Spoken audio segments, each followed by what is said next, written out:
selamat pagi untuk teman-teman yang berada di Indonesia Timur, Barat, dan selamat siang bagi teman-teman di Indonesia Timur. Kita akan mulai dengan sesi pertama kita di our first session pagi ini, di siang morning ini, or this dengan afternoon narasumber kita, Pak Anies Rumbekwan dari Papua. Beliau adalah Direktur Eksekutif dari WALHI Papua. Ya, jadi Pak Anies ini sudah berkecimpung sebagai sebuah komitmen untuk memberi perhatian terhadap lingkungan ya, lingkungan ini, dan karena itu kita berharap sesi pertama ini memberi masukan yang sangat penting bagi kita nanti untuk proses ke depan ya, proses kelas kita. Dan ini adalah our first joint class today. So we hope that all of you can enjoy the presentation from Pak Anies. from Pak Anies. Pak Anies, the floor is yours. Thank you, my friends. Hope you're all in a good health. I am Ayes Rumbekwan. I work at Wahana Lingkungan Hidup Indonesia in Papua. WALHI has 28 executive regions, and one of those regions is Papua, while our national headquarters being located in Jakarta in Mampang Perapatan. And we have offices in 28 provinces in Indonesia with the same mandate, with the same vision to save the earth, which is translated in our different context, local context. We have targets, we have vision,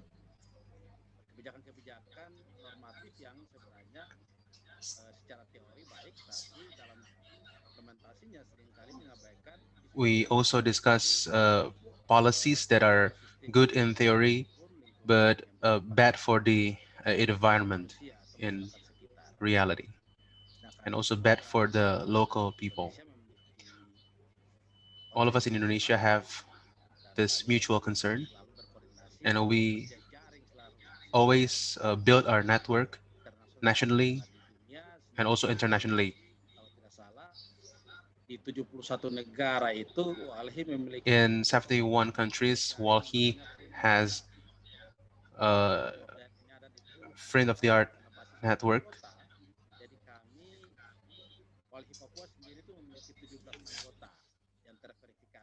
In Papua, there are 17 members.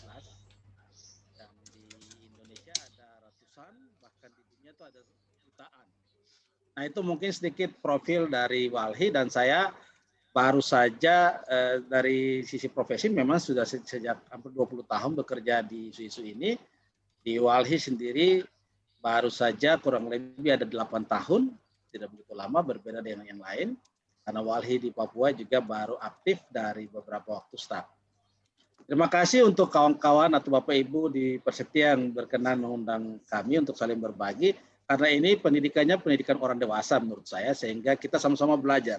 Tidak ada yang saling menggurui, karena Bapak Ibu pasti lebih tahu konteks daerah, terus mandat-mandat apa sebagai manusia dan sebagai gereja apa yang perlu kita lakukan bersama. Mungkin itu sedikit dari saya. That is all from me. Sorry, I was replying messages on the chat room. So I didn't the earlier. Begin screen sharing for my presentation. Eco-theological crisis and ecological crisis in Indonesia.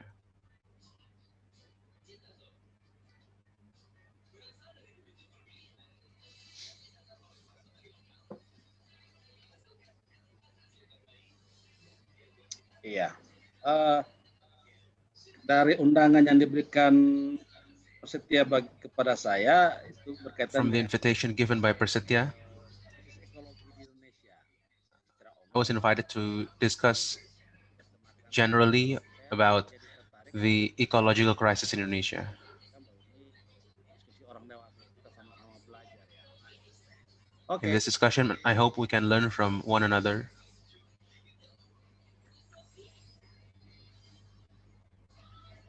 silakan.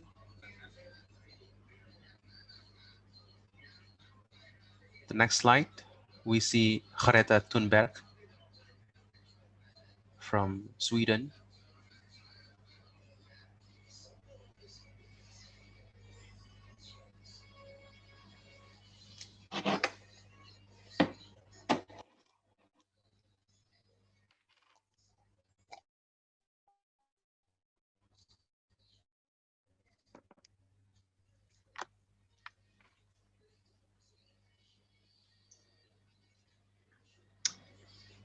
Gambar ini sebenarnya satu potret dari This picture is a portrait of atau reaksi response or reaction bocah of berusia 16 tahun namanya. a teenage girl, a 16-year-old teenage girl, Greta Thunberg, who is familiar to us these days because she is a teenager living so far away from us, but she has a global thinking. Greta, you would know a teenage girl, 16-year-old teenage girl, as a student, but she does not attend school on Friday to make a demonstration in front of the Parliament House in Stockholm. And she wants to show the politicians that our climate is being threatened by so many factors.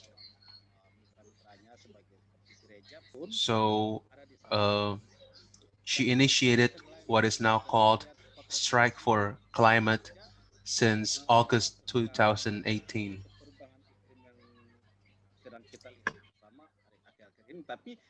Dia sedang melakukan edukasi untuk She's kita. also educating all of us. Dia sedang melakukan edukasi untuk kita semua. Nah, itu sebabnya tadi saya bilang. She's educating all of us. That's why I said earlier that although she is a teenager, but living in a faraway country from Indonesia, but she has a global thinking. Ecological crisis today.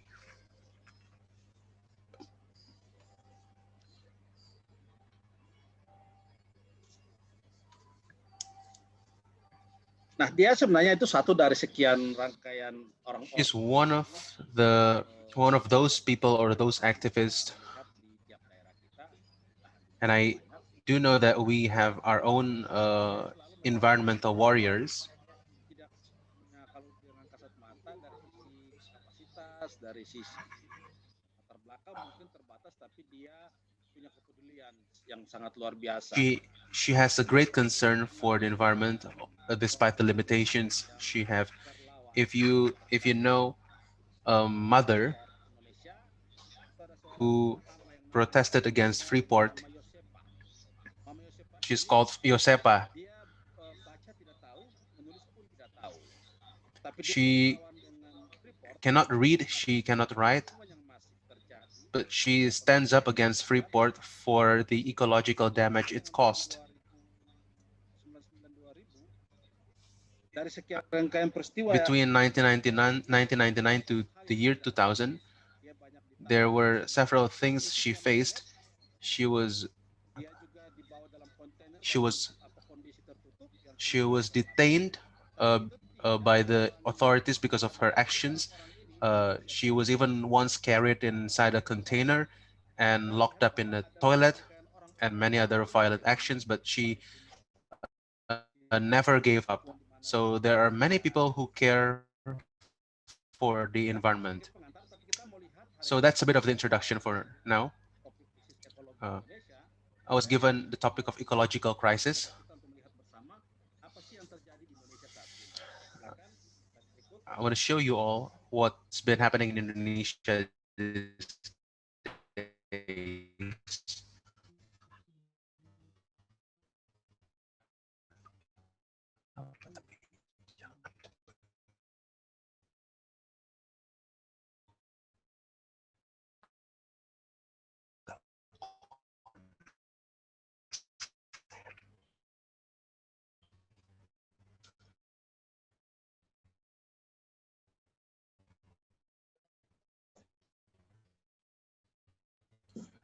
Anthropogenic, Kita mengakhiri dengan apa sih yang and we will end our discussion with a reflection on the church and their supposed actions towards the environment.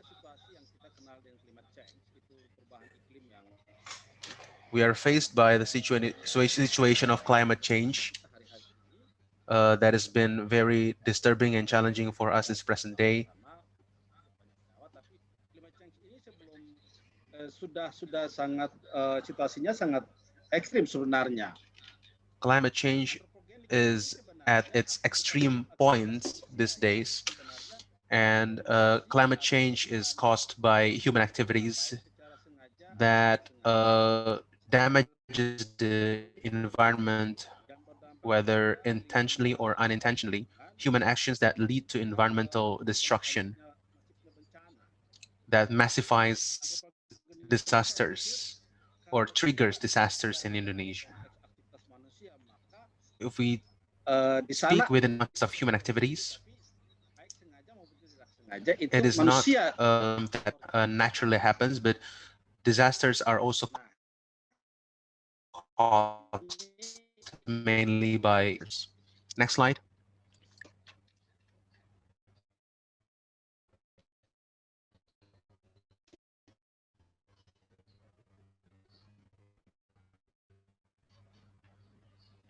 This is the infographic of disaster occurrences on the screen. The first 2019 through July 14th, 2019. The numbers of disasters in the year 2019. Through this data, I would like to portray the situation in Indonesia. Today, all the disasters apart from are caused by human activities. We can see the data from the provinces. This is from the National Agency of Disaster Management of Indonesia.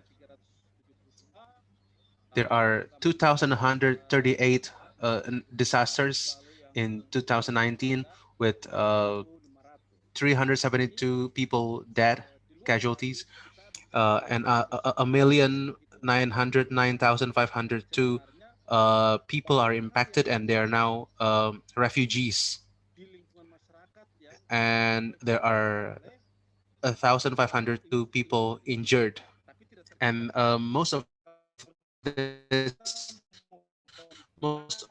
these disasters.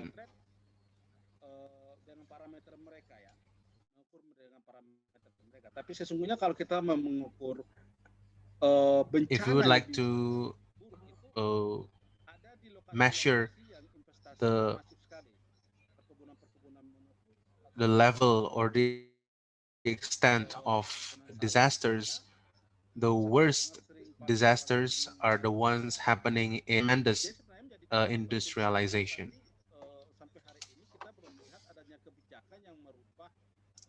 Until now, we haven't seen any policy that truly helps us to change things around.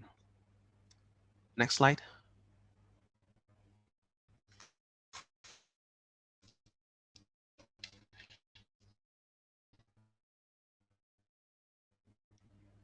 This is a picture of a decrease of the size of forest. We can see it used to be many trees over there, but now the numbers are tremendously decreasing because of deforestation. Nah, ini deforestasi. This Kepentingan ini is juga an example of deforestation.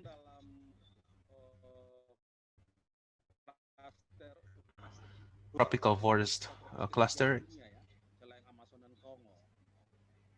Nah, Indonesia is the third kalau cluster dia secara lokal, largest country with tropical forests. hutan Papua itself has dan Indonesia the largest tropical forest. dalam prakteknya, kalau kita lihat ini satu bagian dari serangkaian kepentingan kerjasama korporasi dan pemerintah yang And this is caused hutan tropis by kita di dunia.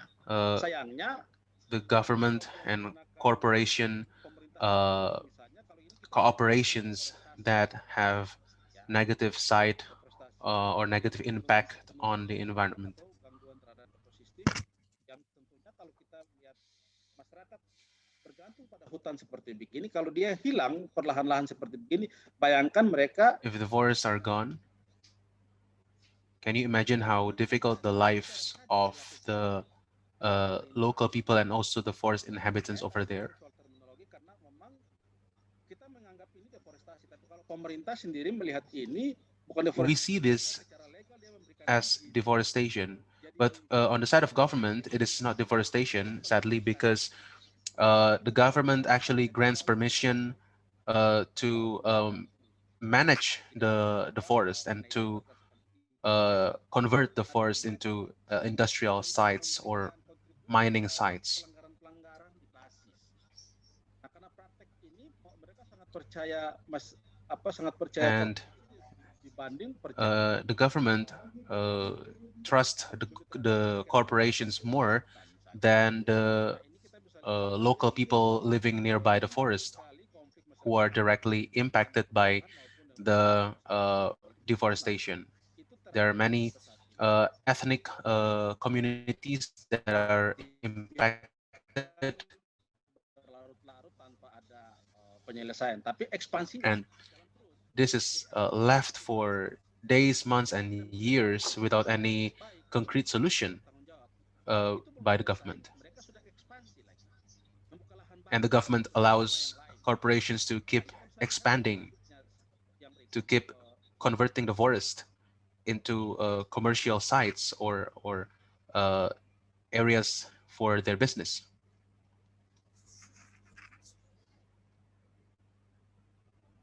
Next slide. Yeah. This is the data of deforestation in Indonesia from 2016 through 2017.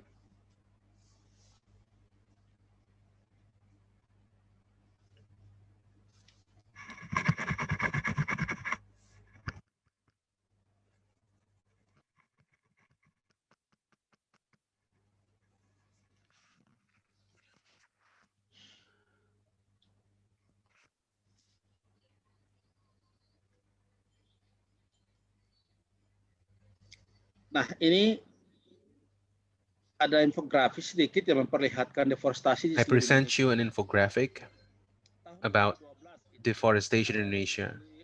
masyarakat adat melalui Aliansi Masyarakat Adat Nusantara itu Indigenous communities through Aliansi Masyarakat Nusantara mereka berhasil menang atas succeeded putusan in kita kenal di MK35. Bapak Ibu bisa melihat. what we call among NGOs as MK35. Bukan lagi merupakan hutan negara. Jadi keputusan ini Ethnic lands and forest do not belong to the state, and this has been determined by the Constitution. Pemanfaatan hutan ini dia banyak sekali untuk di industri-industri kertas dan Paper industry, pulp industry, lahan itu and also the use of land, untuk perkebunan-perkebunan tadi saya maksudkan tadi. Jadi factories, and also plantations. masih menggunakan The government mereka dengan intentionally normatif uses their approach with normative approach, kewenangan kepada masyarakat untuk mengelola hutan. while the Constitution has given mandate to the people, to the local people, to the indigenous people to manage their own customary or ethnic lands. Baik di seluruh Indonesia And then lewat masyarakat adat, we are still teman juga kemudian mendorong RUU untuk pushing masyarakat adat. Sayangnya the government to legalize or to pass the Indigenous People Bill. prolegnas sampai hari ini belum Unfortunately, this has not been prioritized by the parliament. tentang undang-undang Cilaka, Cipta Kerja, yang sering disebut Omnibus Law, itu justru basisnya adalah There was investasi. an uproar when the government planned to pass a law that focuses on easing the situation or the easiness for doing business in Indonesia, and it would have great damaging impact on the environment. Perdasus 21 sebagai turunan dari Undang-Undang Otsus. Sampai dengan perdebatan hari ini, And until now, perumusan the drafting, dari Undang-Undang Otsus itu the second drafting of the Otsus Otsus bill about sustainability of the forest is not realized until now. ditangkap di Makassar, Surabaya. Ratusan kontainer hanyut dari Papua katanya. Hundreds of containers are Dihanyutkan. found in Surabaya.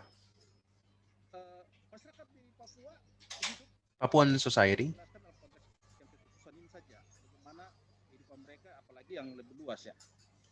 about their lives. Sebelum MK35 Before MK35 was passed, Papua has had 2008 tentang pengelolaan Perbasus 2128 about forest protection. dengan hutannya, sebaliknya pemerintah menggunakan izin-izin industri yang besar.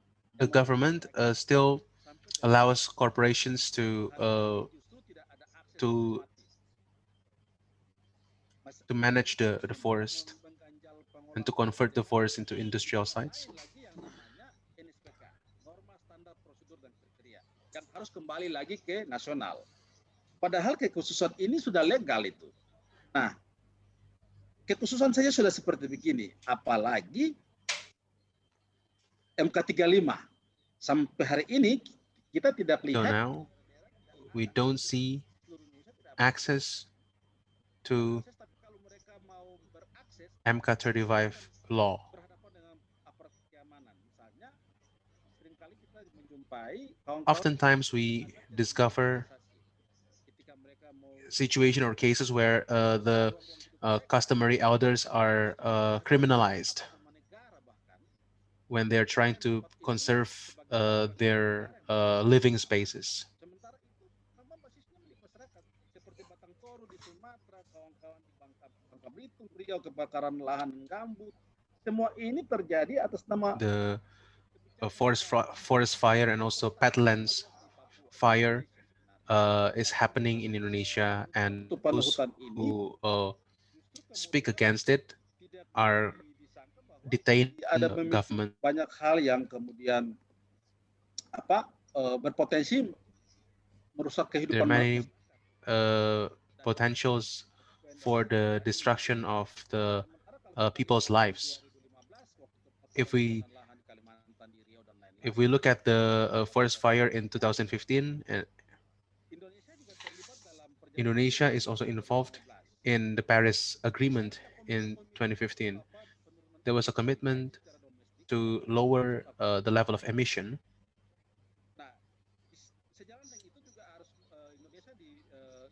Indonesia also has the commitment to enter a phase of renewable energy, and we're shifting from the fossil into the renewable energy. But now fossil energy is still largely in use. Coal is still the main source of energy. And sadly, this brings damage to the environment. Next slide.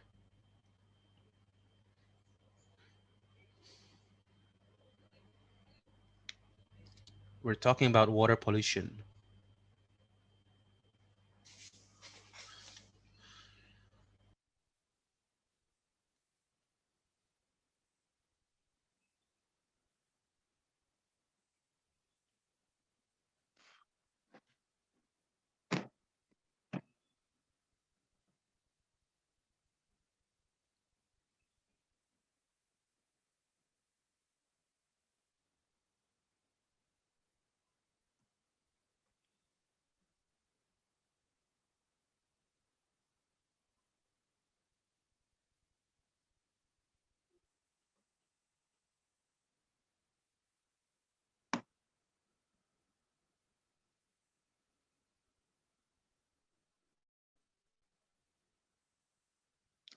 Selain deforestasi, ada juga pencemaran air. Kalau kita lihat data KLHK 2016, itu mendata 105 sungai di Indonesia yang terpantau ya. Nah, data ini juga sebenarnya ada memenuhi syarat layak dan tidak layak, tapi lagi-lagi ini tidak terlepas dari aktivitas manusia yang kemudian terjadi pencemaran di sana. Jadi cemaringan 4 sungai di Cidurian, Banten, Cisadane, Banten, Tukadai, Bali, Arosan Sulsel, sisanya ada 101 sungai cemar sedang dan cemar berat. Nah, ini juga memang secara ilmiah memang ada parameter yang dipakai dengan PP 82 2001 tentang pengolahan kualitas air dan pengendalian pencemaran. Nah, selain itu juga ada 471 There are 400 rivers that are under observation in 2015 and 2016. 17 rivers have relatively unchanging quality, and 211 rivers with a better condition, whose condition is getting better, but around 343 rivers have worse quality. And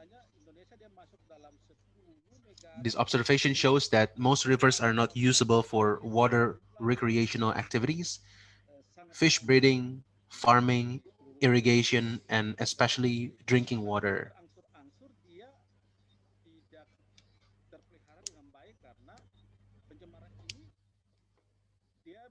Ini juga tidak terlepas dari RPJM Indonesia ini kan mau merebut target 2040 berapa itu, dia mau merubah statusnya dari negara maju kepada negara berkembang ke maju atau begitu, sehingga konsekuensi buruk yang lain itu adalah kerusakan lingkungan dengan hadirnya pabrik-pabrik atau industri-industri yang lebih luas di Indonesia.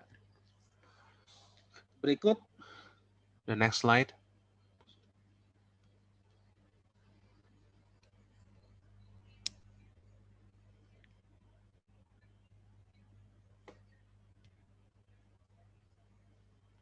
Still about water pollution. Based on the data from BPK, river pollution still happens in Komoro.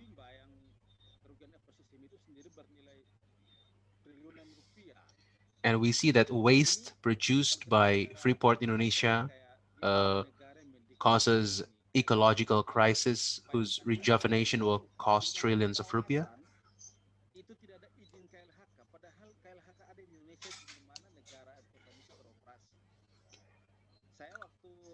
A company should secure a permit from the Ministry of Environment to use a land or to conduct business activities in a land, on a land, and this permit must be granted by the Ministry of Environment. But they do not have the permit and yet still control the land and cultivate it.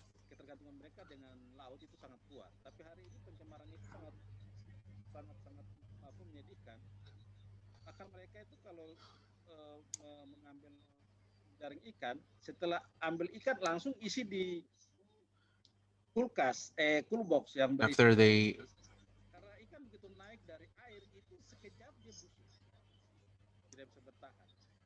Nah, jadi bayangkan orang-orang di pesisir itu imagine people in the coastal villages eat rotten fishes.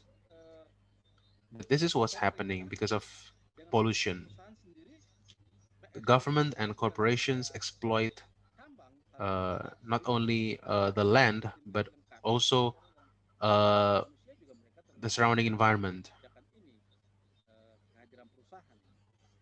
And the presence of the corporations have negative impact.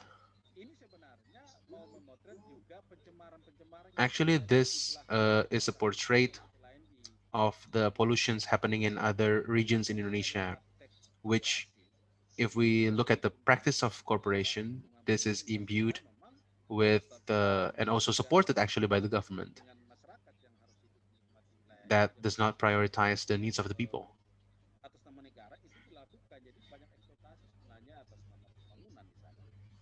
There is exploitation in the name of development, we see. Next slide.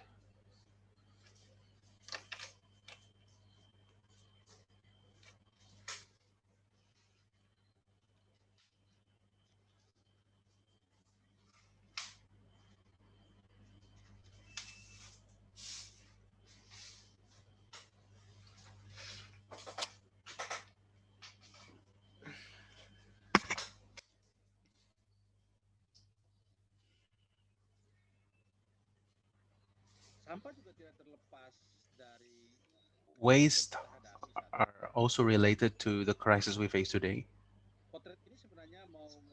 This portrait or this slide wants to show us how bad waste management is here in Indonesia, that only prioritizes business activities, but doesn't change or doesn't lead to any behavioral change.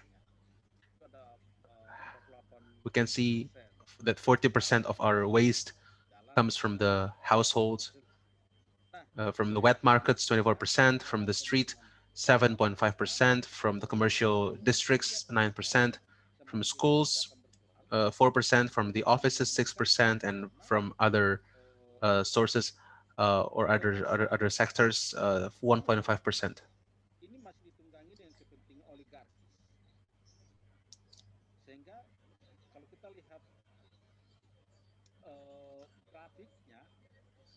We can see that in Indonesia there are a lot of spaces that are still controlled by the oligarchs.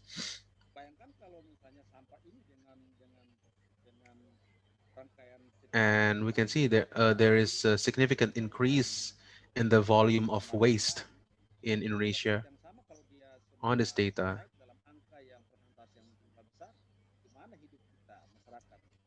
If the numbers continue to rise, then the vulnerable communities, which consist of women and children, will suffer the most. But now we haven't set our focus on that. But the government still, or human beings still focus on investment, only investment. And until now, I haven't seen any repairment in terms of the towards environment. Of course, revisions are contained in the laws, but I haven't seen any concrete action adding to the situation.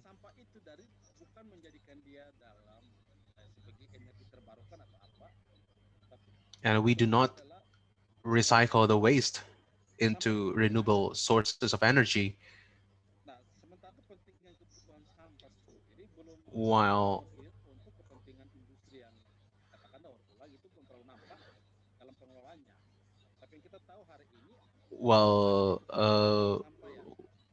waste management is still poorly done in Indonesia.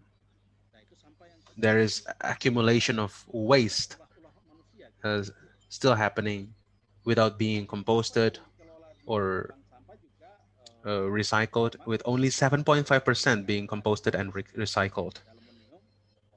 Most of the waste, like 69% of the waste in Indonesia, are not processed through composting or recycling.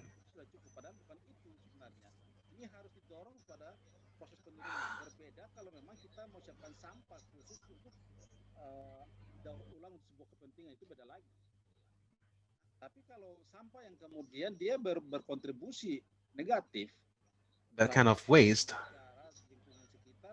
gives negative contribution to worsening our emission rate, and also bad for the environment, for the air, for the water.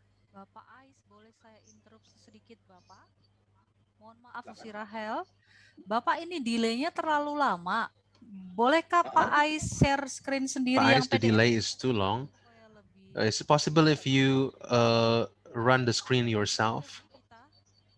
Mungkin kalau Bapak sendiri yang share screen, Perhaps mungkin it is much easier and faster if you run your own slides. What do you think, sir? delaynya terlalu lama kelihatan. Can we try that, sir? Because the delay is Maaf ya, Pak. quite long. saya cobain. Tadi saya bilang sama Bu Pendeta itu, I said to the pastor that I have saya minta Oh, I don't have a terlalu lama, Bapak. Mungkin good lebih PDF. cepat kalau Bapak yang share sendiri. Mohon maaf ya, Pak. Maybe it's faster if you run the slides yourself, or perhaps yang T-nya. the PowerPoint. Harusnya sih PDF lebih ringan ya, Pak. PDF harus lebih ringan ya. Yo, Bapak boleh coba, Pak, kita lihat. Yang PDF. Sebentar ya. Kayaknya berat di situ ya. Iya, delay-nya sebenarnya, Pak. Jadi di kami sudah kelihatan, tapi di Bapak Ais belum. Oh, begitu. Iya. Mohon maaf, teman-teman. Dicoba lagi, Pak. Ini bisa? Lagi proses, Pak. Nah, tinggal down, Pak. Tinggal ke gerak ke bawah. Sudah, Pak. Sudah kelihatan? Oke. Saya ini dulu ya. Ya, terus.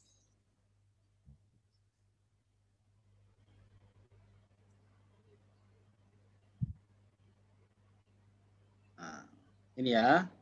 Kita masuk. Sampai Sampah sampah. sudah ya? Ya. Ya, sampah tadi sudah. Sip. Terima kasih, Pak. Siap, sama-sama Ibu. Oke, kesadaran tentang Oke. pentingnya lingkungan. Nah, dari rangkaian The awareness of environment, based on the portrait we see earlier, there are important things that need or call for our intervention to change the situation I've presented above. kalau kita di Indonesia, saya ingat I remember Emil Salim, yaitu Professor Emil Salim, who also initiated WALHI, and the initiative to raise awareness of the environment came also from him. We know that it was difficult to protest against massive mining activities during the time of Suharto, but we know that Professor Emil Salim had a strong influence back then, so that discussions on environment led to the formation of WALHI. WALHI itself has birthed out many other organizations that give contributions to the environment, or to raising the awareness of the environment in Indonesia. There are also individuals like Rachel Carson, a marine biologist, who also speak about environmental situation, and she later on documented that in her book, and she tries to portray how environment has been damaged irresponsibly. And there is Gaylord Nelson, a U.S. politician who started the Earth Day, started in 1970. There's another conference by the United Nations on human environment in 1972 in Stockholm, in the year 1992 and 2002, focusing on or discussing sustainable development. These are the forums that emphasize the importance of maintaining the environment and how human beings are encouraged to conserve the environment. And I think many people today, like Jareta or many other astonishing women uh, who protested in front of the presidential palace, protesting against a cement company that damages the environment in Kendeng, or in their region called Kendeng. And in terms of understanding, these people are very limited. They have limited knowledge about the environment, but their actions speak for themselves. And we need to learn from them. And I think we can also cluster the approaches that we can use, the approaches or what we want to do uh, to the environment, and also based on age. Like for example, if we want to educate the children on the environment, what kind of approach we can use, we can think about that.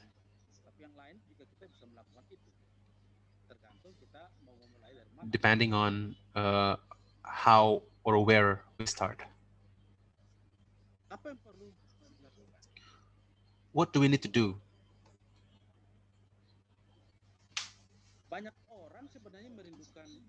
There are people who want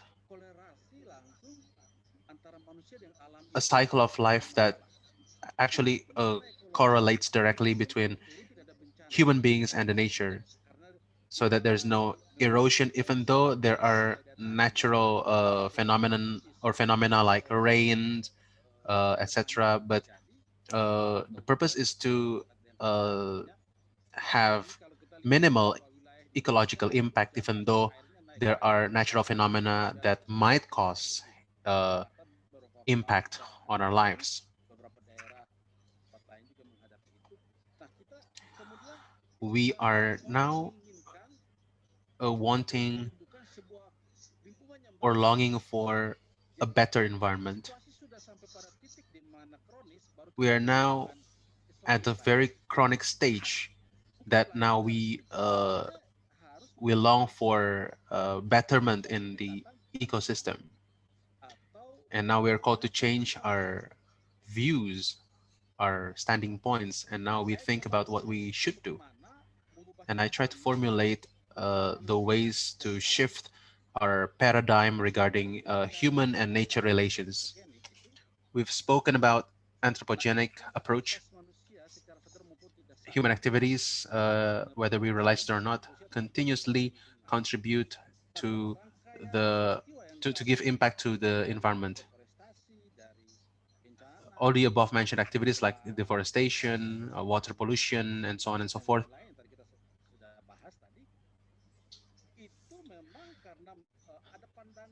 those are caused by human beings masih memiliki sifat and might be imbued with anthropic thinking, pusat looking at human beings as the center of everything, thinking that they have all the authority to do everything they want to do, and they regard themselves more dominant than the nature. And this is still very strong and still very dominant in environmental ethic up to this day, placing human beings as the center. And the second approach is the nature as the center,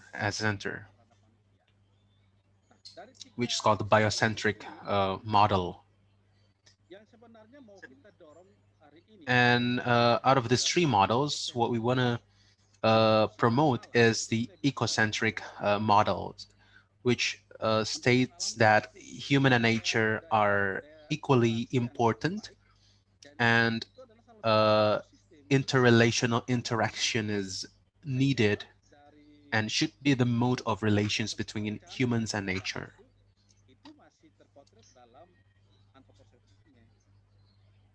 All the disasters that occurred were caused by anthropocentrism.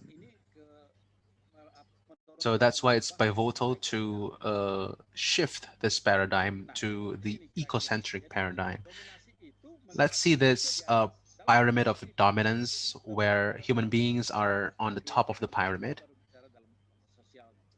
We're still talking about the social perspective.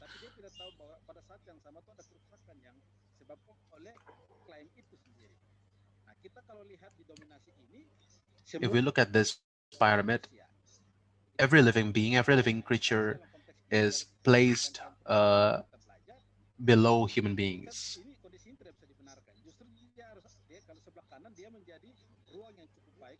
But here we also see that the men are higher than the women in the pyramid.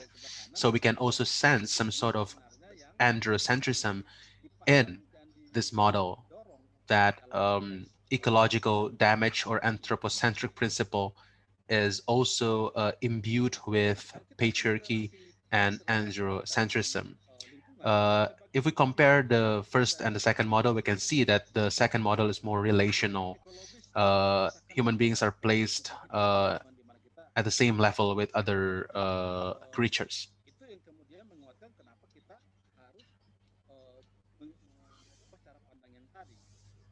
Lalu sebagai makhluk ekonomi, nah kita juga tidak bisa As an economic creature, menggunakan kepentingan kita lalu juga mewariskan satu bagian situasi yang membuat orang lain menderita. Kita butuh sesuatu yang lebih we need something that is more humane, not only as an economic creature, but we have to pass down intergenerational justice, or thinking that promotes intergenerational justice, so that people also enjoy without being impacted by us. As a citizen, we need a people and environment-centered public policy. As the Earth inhabitant, we are responsible to practice equality, and in this case, ecological justice.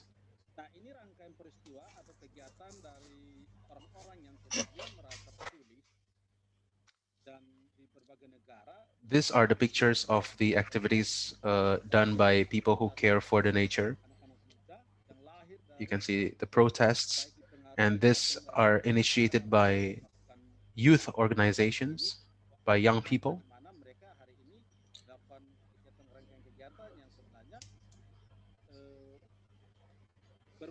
They are now doing activities that actually contribute to all of us. I have some notes on changing the paradigm on human nature perspectives.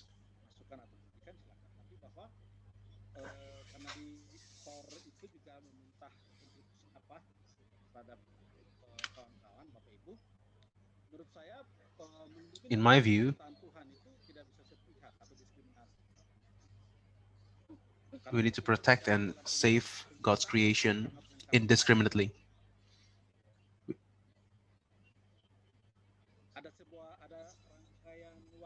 there is there are different timelines, but creation is clear.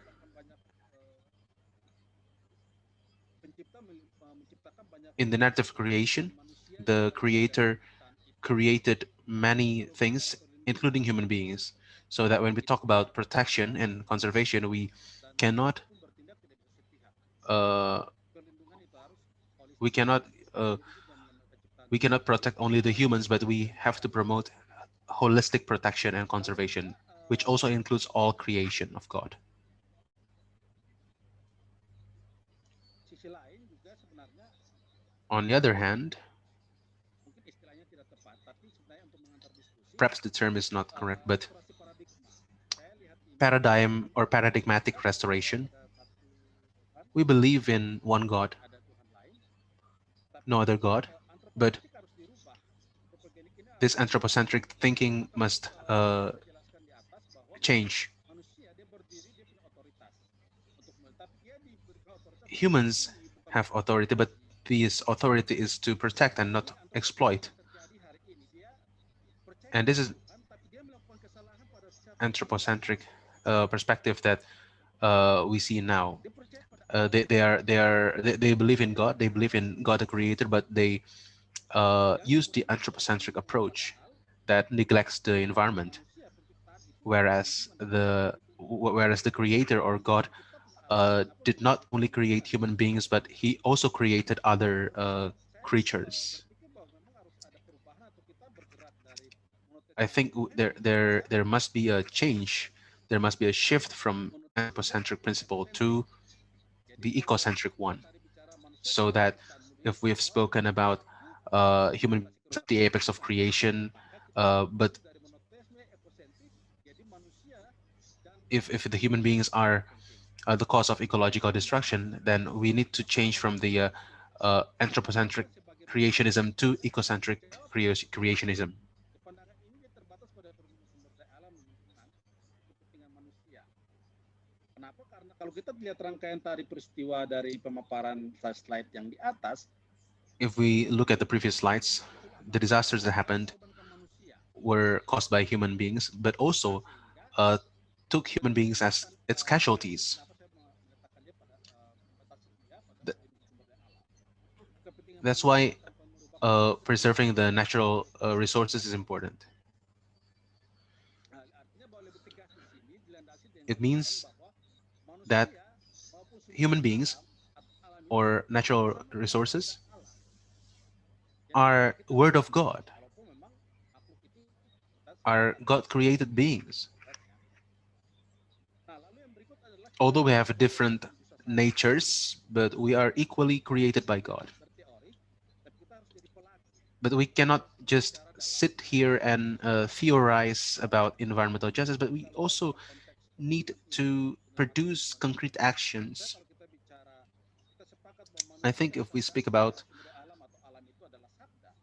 human beings and the environment as the word of God, then we also have to move towards Untuk merawat karena merawat alam the target that we aim, which is we need to conserve the nature, and by doing so, we implement the word of God. saya At this point, I berpikir bahwa sebenarnya think that menanam pohon actually kalau kita bicara tree plantings, if we speak of worship, planting trees is also part of our worship. orang sebagai mandat, Saving the environment is part of our worship. kalau kita menanam pohon juga sebenarnya bagian dari ibadah untuk merawat alam sehingga Why not planting trees as part of our worship to God? Helping those who are exploited through ini non-people oriented government policies is also part of our worship to God. sebagai kita pahami sebagai ibadah kita, maka kita landasi atau ini dengan motivasi bahwa If we look at this as part of our worship, makhluk yang istimewa yang kita pahami. we will have the motivation to save human beings and other God's creation from the threat of environmental damage. And the second thing is that we need to Karena asumsi jangan paham bahwa memang keep educating the people on environmental justice. dari antroposentris and we need to move away from anthropocentrism to ecocentrism in our approach to the environment, so that when we protect the nature, we also save the human beings. Just like if we repent to God, we also serve God. So we don't just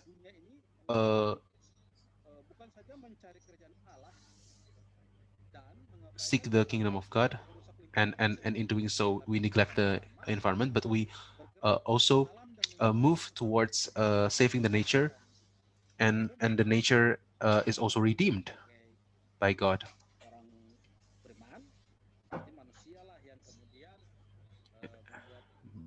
Although as people of faith, it is human beings that maybe we think that God doesn't redeem all creations, but in the context of today's, if we speak about saving or salvation for human beings, we also speak about we ineluctably speak about environmental justice and saving the environment as well.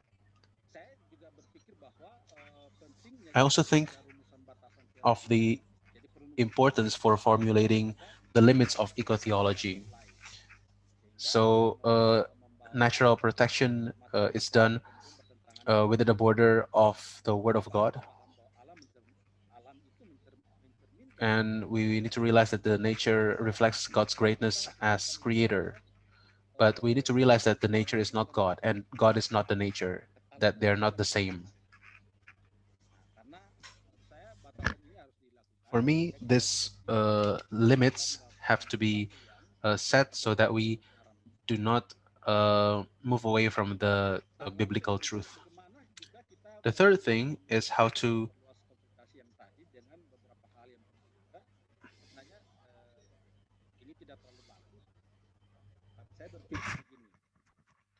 I think we need to have limits from the previous 2 points. We need to formulate a platform for eco-theology. So the earth, humans, and other creations seen as as being united.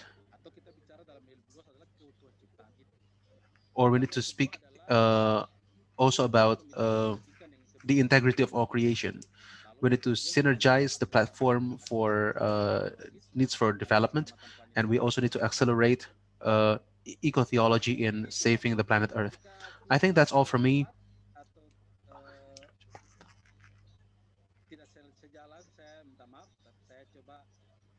That's all from me for now, and I'd like to return the time and place to the host. Thank you, Mr. Ais, for the presentation. Friends, Pa Ais has shown us a few things to us. First, regarding the need to identify the ecological damage in Indonesia. Deforestasi, kemudian ada pencemaran air, kemudian ada sampah. Dan yang menarik bagi Pak Anies bukan upaya kita menyediakan tempat pembuangan sampah, tetapi yang sangat penting adalah bagaimana upaya kita supaya mengurangi jumlah atau volume sampah itu. Kemudian Pak Anies mengajak kita untuk harus mengubah cara pandang kita dalam melihat alam dari antroposentris bukan ke biosentris, tetapi pengembangan ekosentris, ya. Dan ada beberapa yang dia sampaikan terkait dengan refleksi teologinya, dan karena itu untuk lebih memperdalam materi ini bagi proses pembelajaran kita bersama, komentar maupun pertanyaan dari teman-teman sangat dibutuhkan. Memang sudah ada beberapa dua komentar di sini.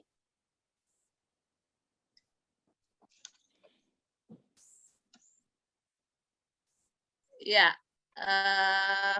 satu dari Pritsoparwe. Satunya lagi dari Vicky si Rahel. Oh, nggak kelihatan di sini. Bolehkah langsung langsung aja atau bisa ditolong untuk dibacakan yang saya lihat di sini Fritz Soparwe ya. Ya, di atas sudah ada dari Vicky Taniadi. Kalau teman-teman mau langsung sampaikan juga boleh karena kita masih punya cukup. Iya. Ya. Saya beri pertama kepada dua teman kita yang sudah komentar di ruang chat itu, Vicky dan Soparwe, untuk mengemukakan pertanyaan dulu. Direspon dulu, baru kita buka lagi babak berikutnya. Boleh ya Pak Ais ya? Begitu dua orang dulu. Silakan. Pak Mas Vicky sama Pak Fritz. Fritz. Oke. Ya, izin Bu untuk menyampaikan. Silakan langsung. Baik, izin menyampaikan pendapat dan juga pertanyaan secara langsung ya Bu ya. Oh, suaranya agak jauh ya? Apakah sekarang sudah terdengar? Masih terlalu Kurang jauh. keras, Mas enggak Vicky. terlalu Kurang keras. terdengar. Oh, kurang keras ya? Iya. Apakah sekarang sudah cukup terdengar Bu? Pak Pais bisa dengar ya? Jauh. Jauh sekali. Masih jauh sekali kedengar, seperti jaraknya terlalu jauh itu. Kita ke yang kedua dulu ya, sambil Pak Vicky mengatur volumenya.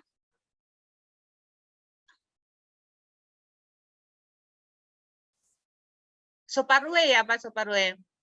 Ya, Silakan. baik. Terima kasih. Saya memulai dengan dalil pertama bahwa teologi itu tanpa ekologi itu bukanlah sebuah teologi yang utuh. Karena teologi dalam urgensi milenium ketiga itu membutuhkan ekologi sebagai sebuah kesadaran baru yang berwawasan lingkungan hidup dalam membangun sebuah kehidupan bergereja. Saya dan Pak Rumbekwan sama-sama dari Papua. Karena itu saya mengemukakan bahwa kalau terjadi ekosida, maka bisa terjadi genosida. Dan akibat genosida itu secara ekologi itu bisa menyebabkan deisida. Dalam kompleksitas budaya Melanesia, bahwa lingkungan hidup itu dipahami mempunyai sebuah filosofi bahwa manusia tanpa tanah, tanpa air, tanpa hutan, tanpa seluruh sumber daya alam itu manusia tidak bisa hidup. Seperti itu dikatakan oleh Karel Dostoyevsky bahwa manusia tanpa tanah itu sama dengan manusia tanpa kehidupan. Akhir-akhir ini dalam persoalan krisis ekologi dewasa ini, kita menghadapi sebuah fenomena yang unik di Papua. Seperti tadi sudah disampaikan oleh Direktur Walhi Papua, bahwa saya mencermati bahwa kawasan-kawasan hutan-hutan konservasi dan hutan-hutan produksi mulai dari wilayah Tabi sampai di wilayah Nabire, itu kita sudah mengalami sebuah fenomena krisis yang luar biasa. Secara khusus hutan. Kalau kita bicara hutan di Indonesia itu bicara di Papua dan Kalimantan. Ya, itu hutannya masih memberikan CO2 bagi kehidupan di planet ini. Sedangkan dari Nabire sampai di Kepala Burun itu hutannya masih bisa dikonservasi. Persoalannya adalah seperti tanggapan saya tadi, saya sebagai seorang pendeta yang bergelut di bidang ekoteologi, artinya bahwa dalam hal-hal yang sifatnya unsur-unsur liturgi, meskipun itu tidak ada di dalam amandemen tata gereja menyangkut dengan peraturan dan hal-hal yang menyangkut unsur liturgi, misalnya pada ibadah hari Minggu, itu saya menyampaikan kepada jemaat karena kita mengenal hanya hukum kasih itu mengasihi Allah dan mengasihi sesama. Saya mengatakan kepada jemaat bahwa kita harus menambahkan satu hukum kasih, yaitu mengasihi alam, lingkungan di mana kita ada, tanah, air, hutan, sungai, laut, danau, tidak boleh membuang sampah sebagai bagian iman kita dan respon kepada mengasihi Allah sebagai pencipta dan sesama sebagai komunitas dari semua spesies yang ada di dalam alam ini. Karena itu di Jayapura misalnya, saya mau mempengaruhi beberapa jemaat yang bernada provokasi untuk menjadikan jemaat-jemaat itu berkesadaran lingkungan dan berwawasan konservasi menuju sebuah gereja konservasi yang di Indonesia. Karena ini harus dimulai dengan jemaat.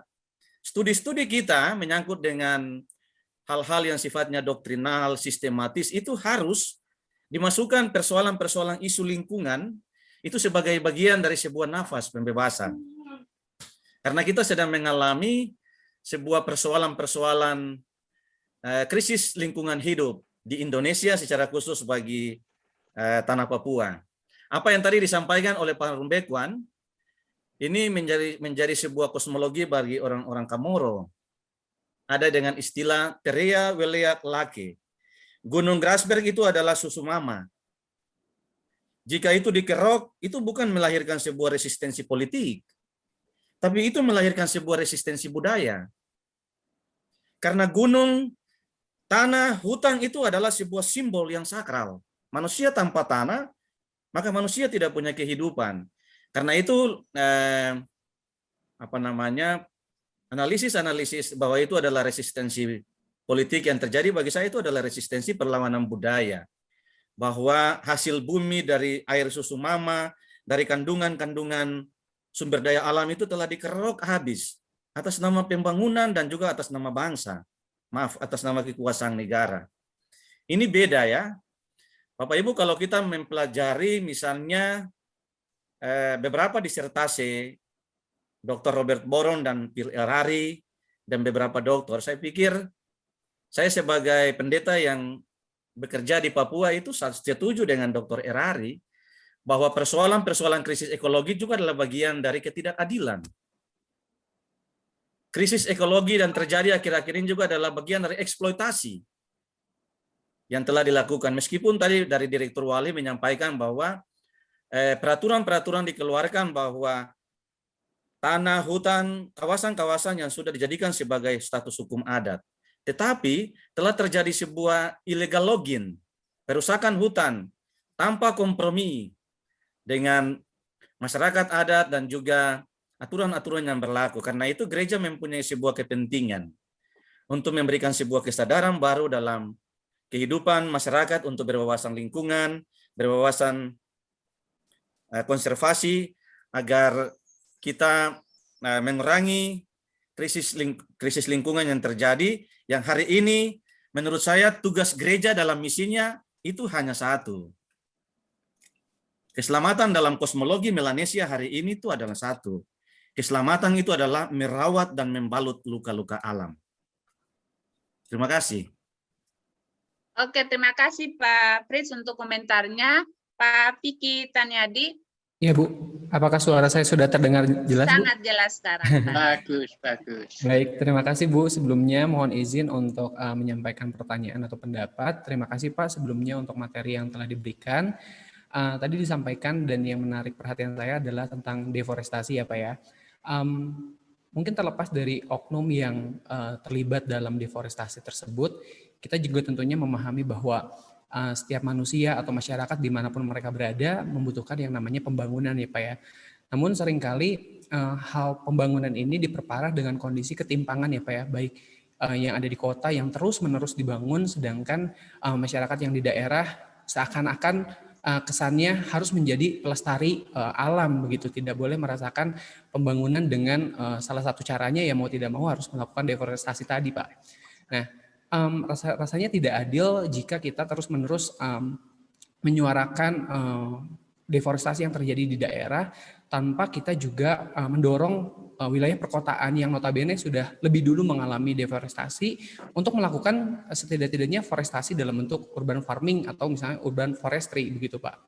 Nah, yang ingin saya tanyakan adalah apakah yang lantas kemudian dilakukan oleh Walhi dalam menekan laju deforestasi dengan justru menambah forestasi di daerah-daerah yang sudah lebih dulu mengalami deforestasi tadi. Misalnya contohnya Jakarta, di kota-kota besar begitu, di ibu kota provinsi yang notabene sudah lebih tergerus lebih dulu untuk mengalami deforestasi, sehingga tingkat jumlah hutan atau tutupan lahan yang ada di perkotaan itu sangat sedikit dan menambah laju deforestasi.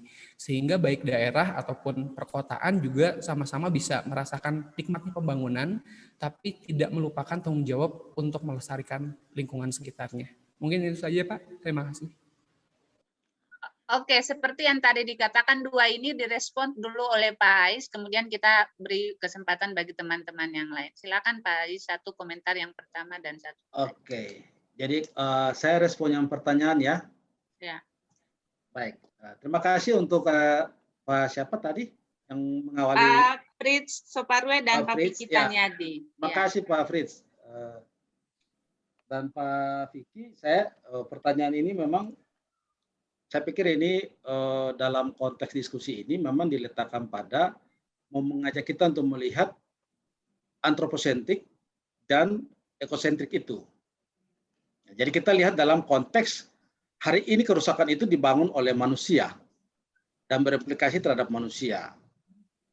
Nah, karena kita bicara ekotologi, jadi memang paham konteks yang selama ini kita lihat. Kalau kita lihat rangkaian krisis ekologi yang terjadi tadi itu didominasi oleh ekosentrik, antroposentrik atau antropogenik itu.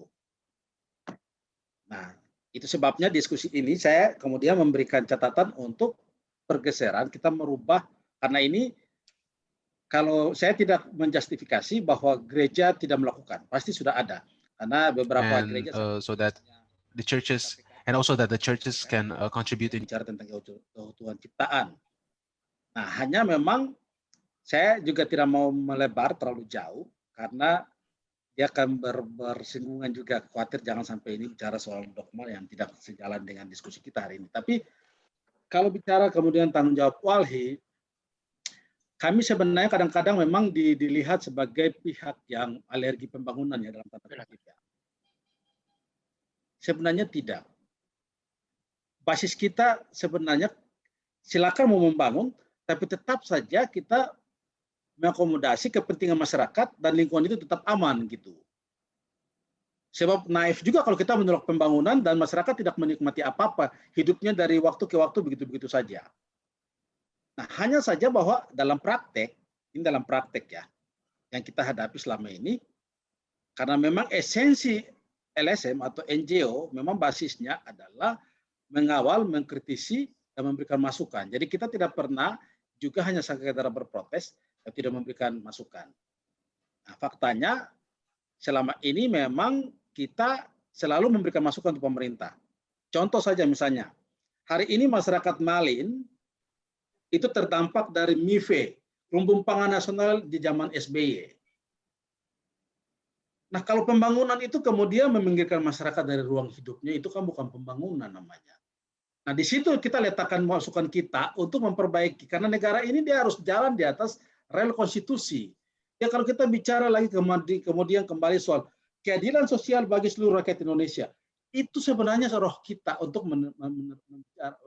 melihat fakta lapangan kita untuk mendorong sebuah perubahan. Masyarakat butuh perubahan, itu sudah clear. Tapi harus diletakkan pada penyelamatan lingkungan itu menjadi baik, karena setidaknya memang fakta banyak sekali kerusakan lingkungan yang mengabaikan hak masyarakat adat, pelanggaran HAM, hak asasi manusia, dan hak atas lingkungan itu sendiri. Nah, itu yang sebenarnya menjadi tanggung jawab Walhi selama ini, dan kami juga selalu berkontribusi. Nah, jadi kalau bicara deforestasi, misalnya begini, kalau deforestasi itu kita mau bicara, seringkali kita mau mengkritisi pemerintah, kita melakukan kajian. Dari berbagai aspek kita lihat. Undang-undang lingkungan hidupnya, undang-undang hak asasi manusianya, undang-undang kehutanan, perkebunan, apa semua kita lihat dari sisi itu untuk kemudian kita advokasi, selalu kita disertai dengan edukasi, berikan masukan untuk pemerintah.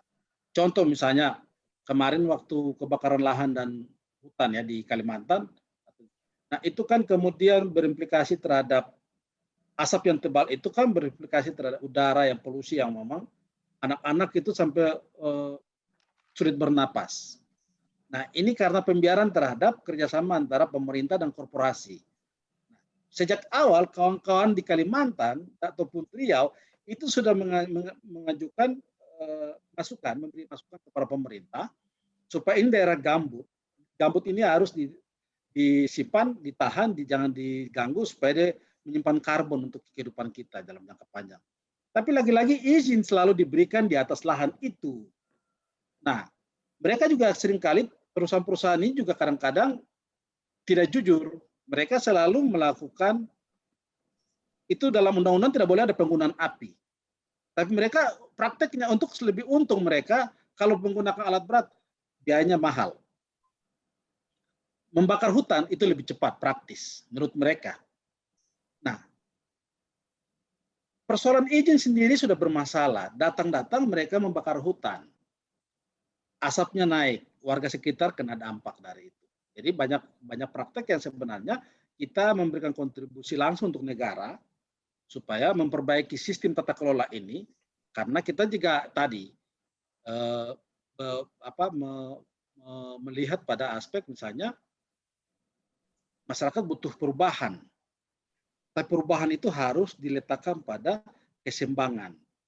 Kalau misalnya mau bangun sesuatu, keseimbangan itu udah berproses dari titik nol. Jadi misalnya datang kemarin minta izin, Pak, ini kita mau bangun usaha di sini, kita mau ini Bapak bisa membantu tidak. Nah, ada mekanisme lain yang kemudian biasanya secara terbuka dan transparan perusahaan itu harus datang menjelaskan kepada masyarakat bahwa kita mau bangun ini, dampaknya nanti seperti begini, keuntungannya seperti begini. Masyarakat tinggal pilih. Nah, sepanjang ini yang terjadi, yang kami dapati di lapangan itu pembohongan oleh masyarakat, oleh perusahaan, oleh pembohongan, penipuan, kekerasan atas nama menggunakan tangan militer dan kegiatan kekerasan penyimpangan yang lain. Nah, ini juga memang tidak bisa kita justifikasi pada seluruhnya. Tapi beberapa kasus yang kami tangani di Papua misalnya itu dihadapkan dengan kondisi seperti itu. Nah, jadi senang juga kalau kita bisa lihat ini dalam perbaikan. Tapi yang saya mau beritahu ke kita adalah bahwa antroposentrik atau antropogenik itu penting untuk kita melihat dia dalam konteks bagaimana manusia. Tadi saya sudah jelaskan sebelum masuk ke ekotologianya di bawah sekali. Saya ada sedikit sempat menyinggung bahwa ekosentrik yang dalam gambar manusia diletakkan di atas itu dalam konteks kita cipta manusia dalam pandangan Allah sendiri pasti dia makhluk sosial karena dia yang lebih mulia dan dalam banyak hal tentang manusia itu. Tapi sepanjang kita hidup di dunia, di sini yang sebenarnya saya maksud. Jadi pandangan ini yang sebenarnya saya menawarkan dan juga mengajak kita untuk ekosentrik ini harus dirubah. Karena paham etika lingkungan dengan filsafat lingkungan yang ini itu sangat masif dalam manusia modern. Mereka kuat sekali dengan ekosentrik karena meletakkan dirinya sebagai makhluk mulia dan makhluk yang istimewa itu. Nah, sehingga dalam kacamata kita, dalam diskusi ekotologi, apakah mungkin, saya kembali bertanya lagi, apakah mungkin kita tetap pada posisi ekosentrik atau kita merubah cara pandang kita atau bergeser ke antroposentrik ke ekosentrik. Jadi kalau kita kemudian meletakkan bahwa alam dan manusia adalah sabda Allah, maka itu sebenarnya yang kita sama-sama mengerjakannya, melindunginya. Jadi ini dalam konteks ekotologi, di situ sebenarnya yang saya letakkan. Jadi kalau kembali ke Walhi, memang kami punya catatan histori di mana memang banyak hal yang kita temukan. Dan dari situ kita menjahit di dalam diskusi ini, kita menempatkan bahwa manusialah pelakunya. Walaupun memang manusia itu makhluk sosial, itu kita sepakat. Makhluk istimewa di hadapan Tuhan itu kita sepakat. Tapi bahwa dalam kehidupan di dunia, dia pelaku dan dia juga menghancurkan lingkungan dan berdampak pada manusia juga. Nah, sehingga apakah mungkin, kembali saya bertanya, apakah mungkin kita sepakat dari monoteisme ekosentrik, antroposentrik menuju ke monoteisme ekosentrik. Jadi kita melindungi Tuhan, melindungi lingkungan sama dengan kita melakukan firman-Nya. Mungkin itu tidak jauh. Tapi mungkin saya cuma bisa memberi respon atas diskusi kita seperti itu. Pak Vicky. Bisa Bu, saya Bu. Oke, terima kasih Saya, Pak Bu. Ais untuk penjelasannya. Tapi sepertinya banyak sekali Saya bisa, Bu. pertanyaan yang sudah diajukan di ruang chat. Nah, tapi sorry Pak Yohanes, sebentar ya Pak ya. Bolehkah teman-teman mengizinkan untuk tim membaca sekitar 2-3 pertanyaan saja, karena rupanya ada beberapa pertanyaan yang nanti akan terelaborasi dalam kelas-kelas berikutnya. Ya, jadi mohon pengertian dari teman-teman untuk kita seleksi mana yang harus direspons oleh Pak Ais di kesempatan ini. Ibu Yusti bisa tolong membaca beberapa pertanyaan. Ya, saya bantu si Rahel dari Dina Nainggolan bertanya dari slide tentang kaitan kontribusi teologi. Pak Ais menyarankan sebuah terminologi baru, gitu ya, monoteistik ekosentris. Apa yang dimaksud dengan ini, Pak? Lalu bagaimana dalam implementasinya kita bisa merangkul agama-agama lain atau kepercayaan-kepercayaan lokal dalam pemahaman ekoteologi sesuai dengan konsep yang ditawarkan ini. Lalu pertanyaan yang kedua, yang dari Ahmad. Yang pertama, bagaimana memperluas konsolidasi antar gereja untuk bergerak bersama dalam gerakan ekologi dan tidak berdasarkan pengalaman dari Pak Ais. Lalu kemudian jika melihat kerja-kerja walhi di beberapa daerah, walhi biasanya berhadapan dengan pemerintah dan regulasi-regulasi yang cukup sulit begitu ya. Di mana kira-kira peran teolog atau calon teolog begitu untuk membantu walhi dalam hal ini.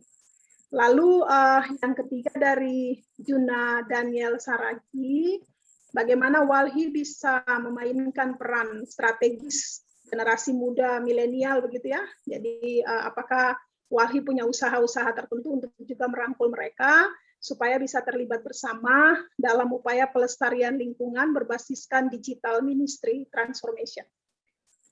3 dulu Pak Ais, Sirhel, nanti saya bacakan yang lanjutan. Oke, Silakan Kasih. Pak Ais merespons. iya. Jadi tadi apa ya? Apa yang dimaksud dengan monoteisme ekosentris ya? Singkatnya seperti itu.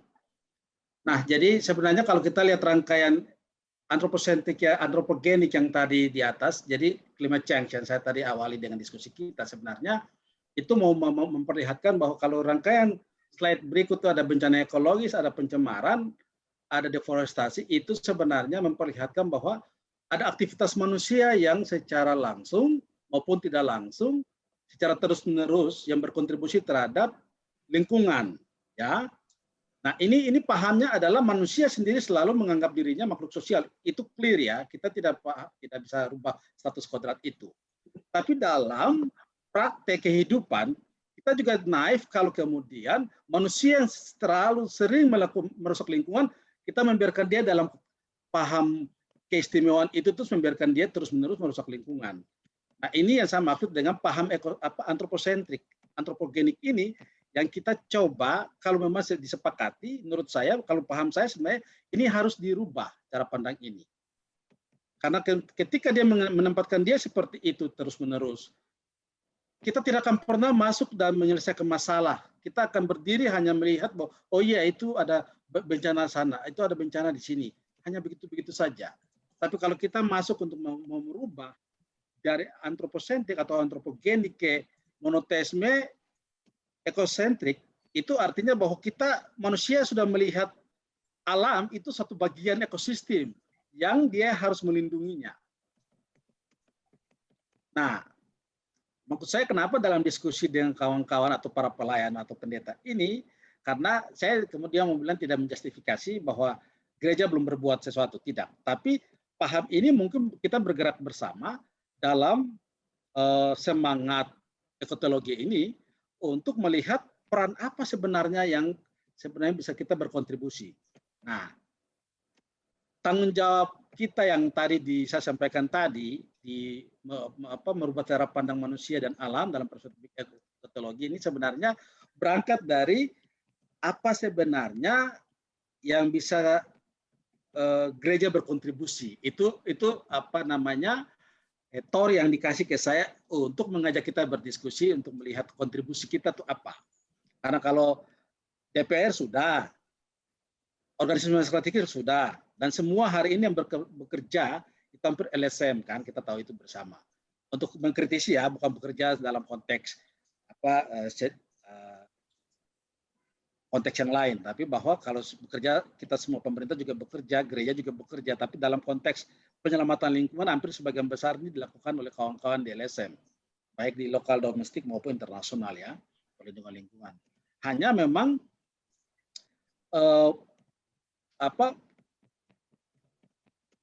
paham tentang ekosentrik atau antroposentrik atau antropogenik ini yang maksud saya kita lihat bahwa kerusakan lingkungan memang paham itu. Itu sebabnya mengajak kita untuk diskusi menuju monoteisme ekosentrik. Jadi manusia tidak menganggap dirinya lebih penting dari lingkungan. Manusia karena itu kemudian dengan seenaknya dia mau melakukan kerusakan dan apapun itu. Nah, kalau kita lihat dalam beberapa antroposentrisme ini kan sebenarnya dalam manusia modern paham ini masih kuat. Nah, saya pikir memang gereja harus berdiri masuk untuk merubah cara pandang ini juga. Mungkin itu lebih tepat kalau gereja masuk. Nah, itu sebabnya di poin berikut itu saya ada menawarkan untuk ada platform yang kemudian disepakati, yang dirumuskan bersama, yang tentunya juga harus punya batasan terkait ekologi itu sendiri, sehingga tidak terlalu meluas. Yang kemudian kita lihat pohon itu lalu menuhankan pohon itu. Pohon itu disembah, bukan itu. Tapi kehidupan kita, lingkungan yang hari ini itu mencerminkan kebesaran Tuhan, kebesaran pencipta yang perlu kita lindungi. Nah, itu sebabnya kenapa saya ekosentris itu sebenarnya kita dengan alam itu satu. Kita dengan alam itu adalah satu. Nah, karena dua-duanya itu sabda. Karena dua-duanya itu diciptakan oleh Tuhan. Nah, itu sebabnya kita diajak untuk sebenarnya melindungi. Karena kalau tidak melindungi, manusia makan apa? Kalau kemudian deforestasi itu meluas, manusia makan apa? Dia tidak punya akses terhadap lingkungannya. Kalau dia tidak punya akses, pasti dia termarginal. Nah, itu punya efek terhadap gizi buruk dan lain-lain. Nah, itu mungkin dari saya untuk Ibu Rahel. Lalu Pak Ahmad. Nah, perluas konsolidasi dalam konteks kita hari ini sebenarnya, maksud saya, perluas konsolidasi dan edukasi ini sebenarnya paham kita yang ada, kalau itu disepakati ya, ekosentris ke antroposentris ke ekosentris, kalau itu disepakati, maka ini diperluas, konsolidasi ini dilakukan dan diperluas edukasinya, sehingga paham ini dia melebar dan gereja dan dari kalau kita bicara gereja dari hulu ke hilir, orang-orang pemerintahan itu kan orang gereja, orang-orang di DPR itu gereja, orang-orang di perusahaan juga gereja. Jadi ada platform perubahan yang kemudian kita turunkan dalam berjemaat ke ruang-ruang yang lebih luas. Jadi dia berdiri sebagai anggota parlemen, dia berdiri sebagai apapun di sana, tapi ketika dia ada dalam gereja, tubuh gereja itu mengedukasi dia untuk melakukan perbaikan dalam paham yang tadi. Skema ekosentrik ke antroposentrik ke ekosentrik. Nah, itu yang saya maksud dengan perluas konsolidasi. Perluas konsolidasi ini itu pun semua ini bisa dilakukan dengan adanya konsensus. Nah, itu dari saya untuk Pak Ahmad. Lalu yang berikut itu adalah Walhi punya usaha untuk kerja-kerja strategis dengan kelompok milenial. Sejauh ini memang kita berdiskusi dan MOU dengan beberapa perguruan tinggi. Salah satunya Uncen dan beberapa kegiatan di Universitas IAPIS, Universitas Otto dan Geisler. Kami datangi mereka untuk memberikan edukasi. Dan di era pandemi memang agak kesulitan sehingga kita mereka kemarin dalam beberapa rangkaian kegiatan perayaan lingkungan hidup, Hari Lingkungan Hidup dan Hari Bumi, itu mereka kemudian menanam mangrove di daerah pesisir beberapa titik, lalu juga melakukan penanaman di daerah bukit-bukit yang memiliki ancaman erosi di situ. Mereka juga melakukan hal itu dan kemudian mereka berkomitmen terus setelah berdiskusi dengan dalam tanda kutip Walhi melakukan beberapa edukasi untuk mereka penguatan kapasitas. Lalu mereka kemudian merasa ini penting untuk dikembangkan, diperluas dalam ke kampus mereka. Jadi misalnya dengan kawan-kawan di Uncen itu kami memang langsung membentuk Mapala. Nah, ada juga yang meminta Walhi untuk mendorong Grand Student Movement. Nah, ini lebih kelompok yang lebih frontal sebenarnya, lebih radikal dalam hal yang positif, radikal dalam konteks yang positif dari penyelamatan aksi-aksi penyelamatan lingkungan. Nah, ini yang selama ini memang dengan beberapa generasi muda, milenial, termasuk mahasiswa di asrama-asrama juga, kami diundang seringkali dan ada mandat kami juga untuk mendatangi mereka untuk melakukan edukasi, seperti beberapa kasus Freeport.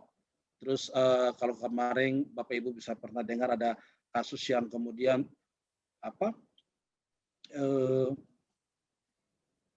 pengungsian di Intan Jaya, sebenarnya konteksnya bukan pengungsian. Kami mencurigai di sana karena blok Wabu itu sebenarnya satu bagian dari tambang Freeport yang menjanjikan, sehingga itu cara lain untuk menggerahkan atau mengusir warga setempat. Nah, itu mahasiswa dari Intan Jaya, mahasiswa dari beberapa daerah langsung berdiskusi dengan kita untuk kita memberikan pengetahuan, edukasi untuk mereka menyoroti isu-isu lingkungan di sana. Begitu pula misalnya di MIFE yang tadi saya sampaikan, di era SBY, sekarang di era Jokowi ada food estate. Nah, sama saja, kedoknya sama. Padahal ini pesan-pesan asing juga. Ada juga misalnya Korindo yang hanya membayar 1 hektar itu cuma 100.000.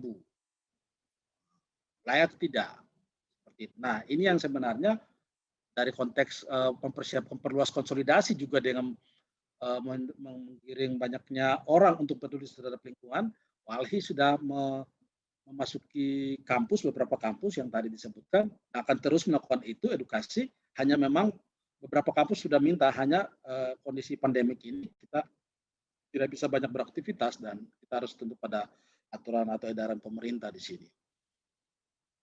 Nah, mungkin itu sedikit dari saya, Bapak Ibu, Pak Abdul Rahel, Pak Ahmad, dan Pak Septen terakhir.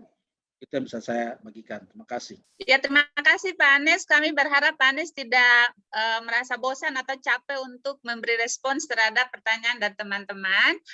Before I giving chance to Yohanes Rapsudi to raise his question, I will ask after Pak Yohanes raise his question to Mr. Ais, I will ask our colleagues from India to raise their question if they want to ask something or make comment on the presentation of Mr. Ais. Pak Yohanes, silakan Pak.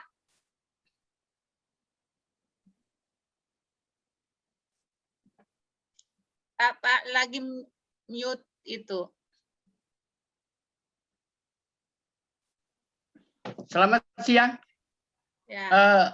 Ada beberapa hal, Pak Ais, kami tanyakan bahwa kerusakan lingkungan itu dari sejak awal, mulai pembuatan perundang-undangan yang untuk menjaga lingkungan itu, diantaranya ada pihak pemodal yang sudah berperan besar di lingkungan parlemen.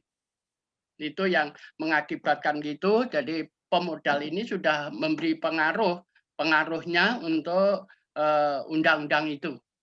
Dan yang kedua, bahwa kerusakan lingkungan atau hutan yang dipersoalkan adalah pertama, warga masyarakat itu dapat dari apa? Dari suatu perubahan lingkungan menjadi suatu industri atau apakah begitu?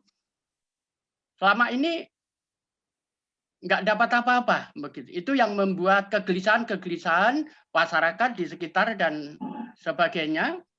Sebagaimana Bapak tadi sampaikan bahwa ada suatu peristiwa beberapa tahun yang lampau tentang pabrik semen yang ada di Rembang, yang mana kakinya dicor di semen itu. Karena apa, Pak? Karena lingkungan memang sudah rusak dan masyarakat itu tidak memperoleh apa-apa. Itu yang menjadi gejolak ke sana. Dan akhirnya pemerintah daerah provinsi merubah itu, Pak. Jadi masyarakat diberi kesempatan untuk berbicara kepada pihak pemodal semen itu, di mana memperoleh saham. Dari pabrik itu warga masyarakat dikasih saham. Nah, dari memperoleh saham itu berarti warga masyarakat itu tidak kehilangan tentang mata pencarian. Karena setiap tahun saham itu diberikan, Pak. Sampai saat ini, sejak itu, masyarakat tidak bergolak begitu. Dan LSM yang waktu itu begitu keras juga sama, memperoleh artinya juga dapat dukungan saham ke sana, Pak. Nah, menurut Bapak bagaimana pergerakan-pergerakan ini mungkin, maaf, yang ada di Papua, Pak, yang daerah khusus itu dapat dana. Apakah Waldi juga mengawasi untuk dana-dana itu kepada warga yang ada di sana, Pak? Terima kasih, Tuhan memberkati.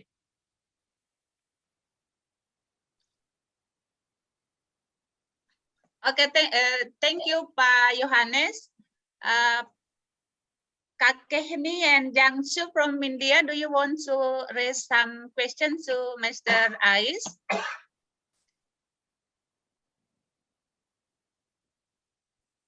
Oh, sambil menunggu mereka, kita kasih kesempatan ke Pak Ais untuk merespons komentar dari Pak Yohanes Rapsudia. Iya, terima kasih Pak Yohanes ya. Ya, dari Ya, STT Abdiel, Pak. Ya Pak. Dari Terima kasih STT Pak. Abdiel Ungaran. Oke, terima kasih. Memang beberapa catatan yang tadi Bapak sampaikan memang benar. Jadi beberapa tahun silam itu produk-produk hukum itu banyak ditunggangi atau mengakomodasi kepentingan pemodal. Nah, jadi tapi tahun-tahun terakhir kami belum lihat di sana, tapi kalau Undang-Undang Omnibus Law itu memang kelihatan sekali. Karena dari 200 sekian anggota parlemen, dari 500 sekian anggota parlemen, 200 itu pebisnis murni. Sehingga suka tidak suka, mau tidak mau, undang-undang yang kemudian akan menghancurkan lingkungan dan pelanggaran HAM, masifnya pelanggaran HAM ini disahkan tanpa mempertimbangkan aspek kemanusiaan. Walaupun itu semua elemen rakyat itu menolak. Nah, kerusakan lingkungan dan hutan ini juga sebenarnya yang tadi Bapak sampaikan, termasuk dengan peristiwa Kendeng. Nah, saya terlepas dari kemudian mereka itu mendapat kompensasi ya, tapi tidak bisa merubah fakta bahwa lingkungan rusak. Jadi antara ekonomi dengan histori kehidupan mereka itu tidak akan tercermin dalam generasi berikut. Kenapa? Karena hutan tidak ada. Karena hari ini mereka terima uang, itu benar. Kita tidak bisa benar dalam pengertian bahwa itu fakta yang terjadi, tapi saya tidak membenarkan itu. Karena itu pilihan mereka. Tapi ada fakta di mana bahwa memang secara ekonomi iya, tapi histori mereka untuk generasi hari ini, tapi generasi berikut tidak. Kenapa saya bilang tidak? Karena sudah tergantikan dengan industri. Jadi generasi yang akan berikut hadir itu bangun dan melihat industri, terus mau melihat identitas mereka, dari mana mereka tahu identitas mereka kalau lingkungannya sudah berubah. Nah, sehingga kalau bicara dalam konteks Papua, saya 2 kali sampai minggu lalu itu masih diundang oleh dua tahun lalu diundang oleh satu perusahaan, lalu tahun berikut minggu lalu bulan kemarin diundang oleh perusahaan lagi yang intinya dua-dua sama. Jadi mereka mau mengundang untuk terlibat dalam satu untuk penelitian, tapi temanya sama. Satu untuk kajian, satu untuk konsultasi publik. Nah, kalau kita bicara sebuah konservasi, itu kita bicara tentang ada tutupan hutan yang terlihat yang utuh. Ya. Yang ini berbeda. Hutan sudah tergantikan dengan kelapa sawit. Lalu kami diundang untuk menghitung nilai konservasi tinggi NKT di sana, di lokasi itu. Saya pikir ini manusia tidak waras. Kenapa? Karena konservasi bisa dihitung dengan realita bahwa ada tutupan hutan di sana. Jadi kita bisa menghitung. Kawan-kawan yang punya kapasitas, kita mungkin bisa terlibat untuk melihat konservasi itu sendiri. Ini tidak ada hutan, tapi kita diminta untuk menghitung nilai konservasi. Nah, dalam kaitan dengan yang tadi Pak Yoni sampaikan, kawan-kawan di Kendeng, saya pikir memang itu mungkin satu dari rangkaian peristiwa yang lainnya. Karena memang kasus yang saya hadapi tadi untuk 2 tahun, 3 tahun lalu, itu kawan-kawan yang mengundang saya itu kawan-kawan yang mantan aktivis, yang kemudian masuk mendirikan sebuah konsultan yang juga berkolaborasi dengan korporasi. Jadi saya tidak kaget juga kalau misalnya ada situasi yang macam tadi Pak Yohanes sebutkan bahwa masyarakat kemudian diberikan kompensasi dan kemudian LSM mungkin juga ada yang diam karena diberikan sesuatu. Itu memang realita yang kita tidak bisa hindari. Contoh kasus juga lain misalnya Freeport. Hari ini di tahun-tahun sebelumnya 20 tahun lalu sebelumnya itu orang Amumi Komoro itu terabaikan dari hak-haknya. Perjuangan LSM dan Walhi dengan beberapa LSM di Papua dan nasional itu berusaha sampai akhirnya dana 1% yang diterima oleh Amumi Komoro itu fakta dari perjuangan panjang kami. Tahun 99, saya masih volunteer di salah satu lembaga lingkungan yang berkontribusi advokasi lingkungan waktu itu. Waktu itu karena menyoroti isu pelanggaran HAM dan lingkungan hidup di Freeport, konsesi Freeport yang berdampak pada penambangan yang berdampak pada lingkungan hidup dan HAM, sorotan itu kemudian mengganggu orang nomor 1 Freeport di Amerika datang ke lembaga kami waktu saya masih volunteer. Saya waktu itu hadir dan saya mendokumentasikan itu. Itu ada 21 tahun yang lalu, 22 tahun yang lalu. Nah, perdebatan itu dia berakhir dengan begini. Orang itu bertanya sama kami begini. Kalian itu kontrak kantor, kami kontrak. Lalu kawan-kawan ini tinggal ke kantor pakai apa? Kami pakai angkot, naik taksi, bayar dan kita datang. Dia tanya semua, selesai terus dia menawarkan begini. Kalau begitu nanti Freeport biayai semua. Freeport akan membiayai kalian punya membangun kantor ini, beli tempat ini, dan membangun kantor kalian lebih tinggi, tingkat, luas, lebih permanen. Lalu kalian semua staf mungkin nanti kita siapkan kendaraan supaya bisa ke kantor menggunakan itu. Kami menolak, para petinggi senior waktu itu menolak, tapi mereka kemudian memberikan kartu nama. Kalau kalian sepakat bisa berkontak ke nomor ini dan nanti akan ada orang Freeport yang bisa membantu. Nah, saya terlibat langsung dengan proses itu dan orang-orang itu sampai hari ini masih berkomitmen kerja apa adanya tanpa berpikir sesuatu yang lebih luas. Saya secara pribadi juga, waktu riset saya yang tadi 2016 yang saya cerita, waktu saya publis, itu Freeport juga terganggu dan mengundang berencana mau bertemu, dan ya saya tahu itu kompensasinya pasti bicara tentang uang untuk sehingga kami diam. Nah, tapi kembali di dalam pertanyaan kami juga, ini kan kemudian sejauh mana komitmen kawan-kawan untuk melakukan advokasi itu. Jadi kalau kita misalnya yang sudah melewati proses ini, itu tidak bisa, kadang-kadang memang kita itu tantangan lain. Jadi ada dua tantangan yang kita hadapi itu. Kalau kita permainan lunak kita tolak, yang keras yang kita akan hadapi. Sehingga dalam konteks tantangan yang tadi, ada hal-hal lain yang sebenarnya kita di luar yang banyak orang tidak tahu tuh. Misalnya kita di Walhi, itu banyak pihak keamanan yang teror kita lewat digital, hacker kami punya email, ada yang bertelepon dan meneror kami lewat telepon, dan macam-macam hal. Hanya persoalan lingkungan yang kemanusiaan yang tadi itu.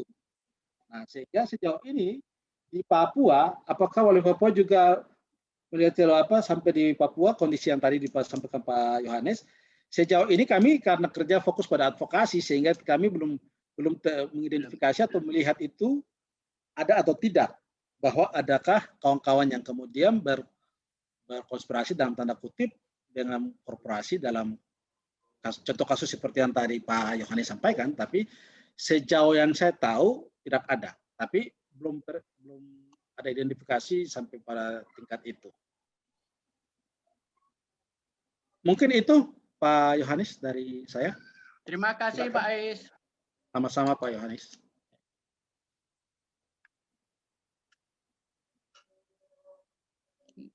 Tidak dengar, Bu. Ya, terima kasih Pak Ais untuk penjelasannya terhadap pertanyaan Pak Yohanes. Kita sebetulnya masih punya sekitar 10 menit. Nah, saya pertama berikan kesempatan kepada teman kita dari Korea Selatan ya. Masih join kita? Iya, Bu, masih. Mbak Devina dari Korea, adakah komentar atau pertanyaan yang mau disampaikan kepada Pak Anies terkait aktivitas Walhi? Oh iya, terima kasih banyak untuk presentasinya tadi, Pak Ais. Tadi saya sudah ada komentar sedikit di chat ya, mungkin itu saja. Oke. Kalau sebenarnya saya dari GKJW, saya juga pendeta di GKJW, tapi sekarang memang sedang diutus tugas belajar di sini, di Hanshin, di Korea. Kalau secara jujur di gereja kami, di GKJW, kami juga sekitar 10 tahun ini mungkin ya, sudah berusaha untuk melihat isu-isu ekologi ini adalah satu isu bersama yang dibawa ke dalam gereja untuk kita juga lakukan apa yang bisa gereja lakukan gitu. Dan pada akhirnya juga ini diangkat di dalam liturgi gereja begitu. Jadi memang saya kurang tahu ya itu mulai kapan, tapi paling tidak dalam sekitar 5 tahun ini mungkin kami sudah ada yang namanya bulan penciptaan. Itu ada di kalender gereja kami. Jadi selama 1 bulan itu secara penuh kami memberikan diri kami bersama-sama gitu ya untuk menggeluti isu-isu ekologi gitu, dan bahkan banyak juga program-program yang dilakukan secara khusus di dalam bulan itu. Tapi kalau mau secara jujur, saya kira ya ini maksudnya dari pengamatan saya gitu kan, kita harus jujur ya. Saya kira ya pada akhirnya itu berhenti cuman sebagai liturgi di dalam gereja. Karena kalau melihat penerapannya pada warga jemaat, misalnya kita datang ke rumah mereka atau lihat apa yang terjadi di pasar gitu ya, karena kan kita ada di dalam lingkungan yang sama. Saya kira itu masih kurang untuk merubah perilaku yang selama ini perilaku itu sudah kita warisi memang, bahwa kalau mau gampang ya pakai plastik gitu, kalau mau nggak capek ya jangan jalan kaki, kita bisa beli sepeda motor buat apa nggak dipakai gitu kan. Itu yang perilaku itu walaupun dari gereja kita sudah berusaha gitu ya untuk edukasi melalui dalam ibadah, juga dalam program-program seminar dan lain sebagainya gitu, tapi ya di satu sisi saya juga sadar bahwa untuk merubah perilaku itu memang butuh kesabaran dan juga waktu dan juga konsistensi gitu. Jadi ya saya kira ya kalau memang konsisten yang harus kita lakukan, ya mari kita bersama-sama tetap konsisten lakukan itu.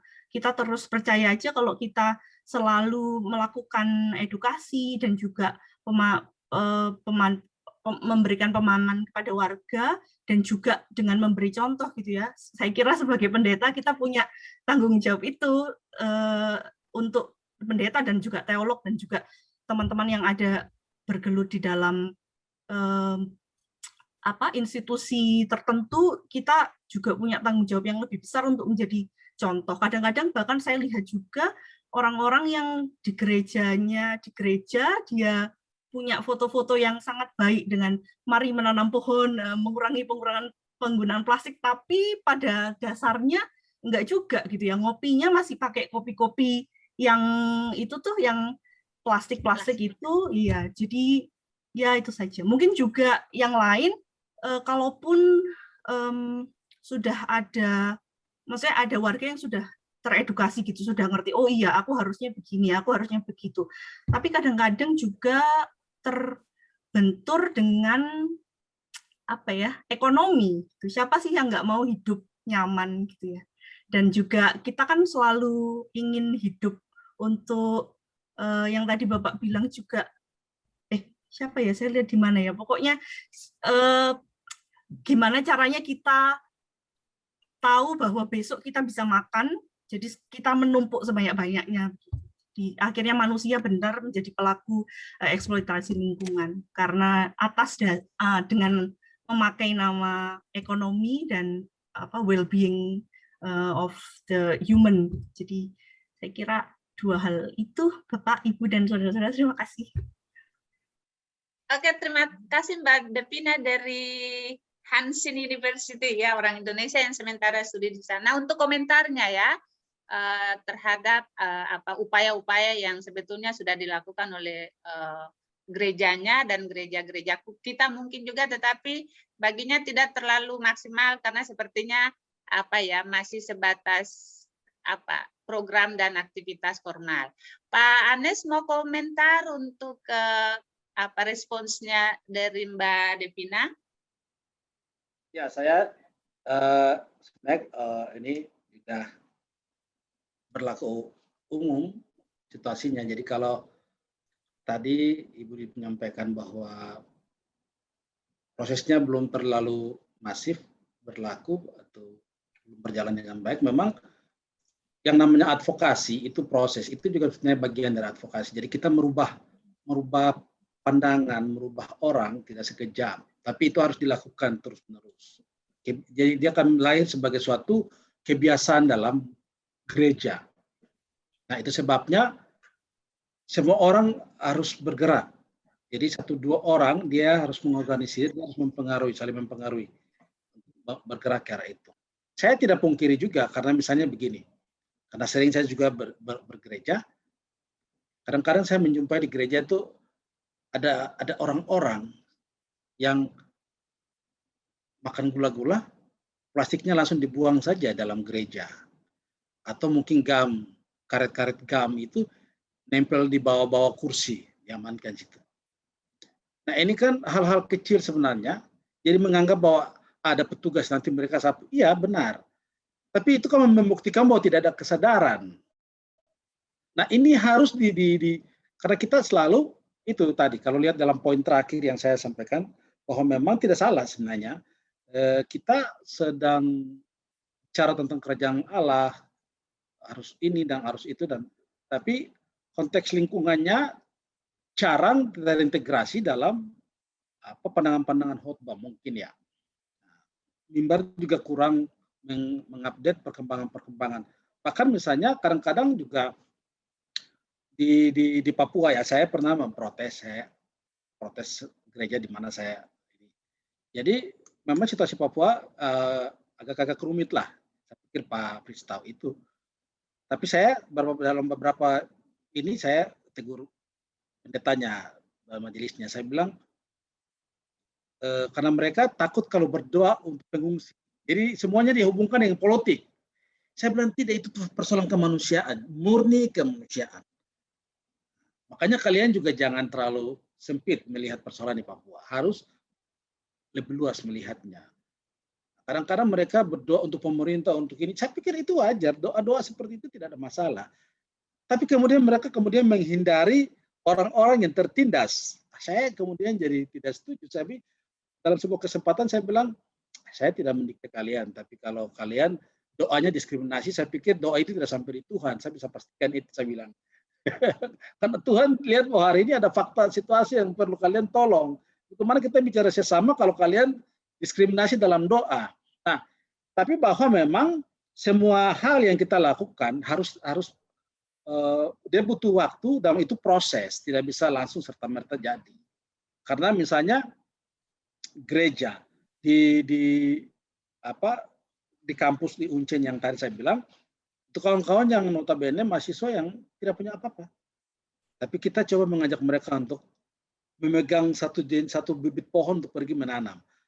Nah, akhirnya sekarang mereka tanpa kami konsolidasi, koordinasi atau apapun itu, mereka sendiri pergi menanam. Dan kemudian dalam grup WA, mereka coba share itu bahwa mereka ada melakukan penanaman di bukit ini, pembersihan pantai di sini, pembersihan. Tapi karena kalau misalnya dalam orang-orang yang membersih sampah misalnya, orang-orang yang kerjanya melindungi sampah, memberikan sampah. Contoh misalnya dari hal kecil macam di gereja ya, tadi saya bilang, orang makan gula-gula terus langsung plastiknya dibuang sana sini, ditaruh baik-baik, tapi sebenarnya kan dibuang namanya, karena itu bukan tempatnya, itu gereja. Nah, ini kan kalau tidak diedukasi, kan akan menjadi kebiasaan. Nah, kita yang menyapu ini kan kerjanya habis-habisan di hilir. Sementara hulunya tidak ada perbaikan. Jadi perbaikan ini harus di hulu, bukan di hilir. Tanggung jawab orang yang menyapu itu sudah pasti dia akan lakukan. Tapi perilaku ini juga harus dirubah. Itu yang saya maksud dengan di hulu. Jadi hulu itu sesuatu yang penting untuk perubahan. Nah, begitu pula dalam konteks sesuatu yang kemudian kita mau kerjakan dalam gereja, memang tidak serta-merta langsung kita ini kuat dan spontan semua bisa menerima. Kalaupun menerima itu butuh waktu juga. Makanya di bagian akhir pemaparan tadi kita juga sepakat bahwa melindungi alam itu juga tidak bisa sekedar terpisah dari kerja-kerja dan berteori saja. Ya kita tanam ini, kita tanam. Tapi itu harus dibawa, dilekatkan pada khotbah-khotbah kita begitu. Dan kalau misalnya kalau kita anggap bahwa melayani sesama itu adalah ibadah, menanam juga kan sama, membersihkan sampah juga sama. Karena kenapa kita mengumpulkan sampah? Karena dia akan berdampak pada manusia, lingkungan dan manusia itu sendiri, sehingga pekerjaan kita untuk melakukan itu kan pekerjaan kemanusiaan. Nah, sepanjang dia bertemakan kemanusiaan, tentunya pasti tidak bertentangan dengan kebenaran yang perlu kita lakukan terus-menerus. Nah, itu memang butuh proses. Mungkin itu tambahan dari saya. Oke, terima kasih Pak Ais untuk presentasi, tetapi juga untuk responsnya terhadap seluruh pertanyaan dari teman-teman. Dan untuk teman-teman yang tidak sempat pertanyaannya direspons oleh Pak Ais, itu jangan kecewa. Kita akan mengolek pertanyaan teman-teman untuk kita distribusikan ke baik Prof. Michael maupun Ibu Yolanda untuk berharap diadres di kelas masing-masing. Terima kasih Pak Ais, kita sudah